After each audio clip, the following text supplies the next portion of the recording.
রহমানির রহিম। বর্তমান টঙ্গী ইজতেমায় ইতাআতি গ্রুপ বা সাদ সাহেবের অনুসারী গ্রুপ যে নির্মম নিকৃষ্ট হত্যাযজ্ঞ চালিয়েছে, তার পরিপ্রেক্ষিতে ওলামায়ে কেরামের পক্ষ থেকে বা আলেম ওলামার পক্ষ থেকে যে ধরনের বক্তব্য এসেছে, সেই বক্তব্য অনেকটাই যেটাকে আমরা বলতে পারি যে এই বক্তব্যটা না দিয়ে রাজনৈতিকভাবে মোকাবেলার থেকে প্রশাসনিকভাবে মোকাবেলা করলে ভালো হয়। যেমন আমাদের আল্লামা মামুনুল হক সাহেব দামাত বারকাতুহুম তিনি বলেছেন যে প্রয়োজন হলে টঙ্গী ইজতেমাকে বা টঙ্গীর ময়দানকে রক্তে লালে লাল করে দেবে। এই যে একটা বক্তব্য, এই বক্তব্যের পরিপ্রেক্ষিতে আমার অত্যন্ত ঘনিষ্ঠ বন্ধু, তুখুর মেধাবী ছাত্রনেতা, ইটালি প্রবাসী, ইটালিতে একটা মসজিদে ইমাম ও খতিব হাফেজ মাওলানা রুহুল আমিন সাহেবের লেখায় আজকে আমি সেই লেখাটাকেই মূলত আমি আজকে ভিডিও আকারে প্রকাশ করার চিন্তা ভাবনা করেছি। যেহেতু আমার মেধাশক্তি কম, তো কপি এবং অন্যের লেখা পড়ে আমি নিজেকে যোগ্য করতে অভ্যস্ত, তাই হাফেজ মাওলানা মোহতারাম রুহুল আমিন সাহেবের বক্তব্যটাকে বা লেখাটাকে আমি এখানে তুলে ধরছি। ভূরাজনীতিতে অর্থাৎ জিওপলিটিক্স এবং ডিপ্লোম্যাটিক ইন্টেলিজেন্সিতে বা বুদ্ধিভিত্তিক কূটনীতিতে হুজুররা আমার দৃষ্টিতে অর্থাৎ রুহুল আমিন সাহেবের দৃষ্টিতে একেবারেই জিরোতে। এটা আমারও দৃষ্টি যে আমাদের ওলামায়ে কেরাম কি কাজটা করবে সে কাজটার ধারে কাছেও যায় না, কিন্তু কাজটা না করলেও তাহারা ওয়াজে, বিভিন্ন সমাবেশে, সেমিনারে প্রকাশ করে, যাহা প্রকাশ করে ওই প্রকাশ করার আগে এবং পরে ওই নিয়ে তাদের কোনো কার্যক্রম থাকে না। এদিক থেকে আমার দৃষ্টি এটা যে জিওপলিটিক্স অ্যান্ড ডিপ্লোম্যাটিক ইন্টেলিজেন্সিতে ওলামায়ে কেরাম বা আমাদের বর্তমান আলেম সমাজ একেবারেই জিরোতে।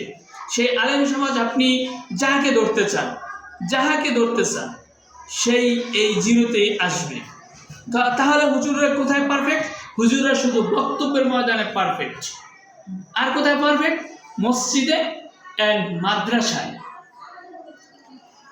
দ্বিতীয় নম্বর তিনি যেটা লিখেছেন, লিডারশিপ ও চেইন অফ কমান্ডের ক্ষেত্রেও একই অবস্থা।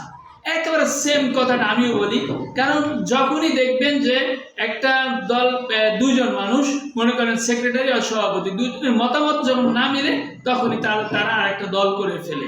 কারণ মাসদারের সাফাতুল মাসদার নামে একটা বই আছে, এই বইটা তাদের মুখস্থ, তাই তাদের কোনো দল করতে বেশিক্ষণ সময় লাগে না। আল কায়দা বলতে পারেন, অথবা ওই আলিফলাম লাগাইয়া একটা দল করে ফেলে। কারণ নেতৃত্ব মেনে নেওয়ার মেন্টালিটি বলতে গেলে একেবারে জিরো মাইনাস। এটা আমরা শাইখুল হাদিস আল্লামা আজিজুল হক রহমতুল্লাহ আলাইহির সময় দেখেছি যে শাইখুল হাদিস আল্লামা আজিজুল হক রহমতুল্লাহ আলাইহিকেও একটা দল মানতে পারে নাই। তবে আবেগ আর গরম বক্তৃতা অলওয়েজ ওভারলোড, হ্যাঁ এটা তারা পারে, একেবারে মঞ্চ কাঁপানোর দিকে, হ্যাঁ আমি পারবো, ঠিক এ কথা বলতে, এই স্বীকৃতি নিতে ওলামায়ে কেরাম অলওয়েজ ওভারলোড, এটা তারা পারঙ্গম খুব।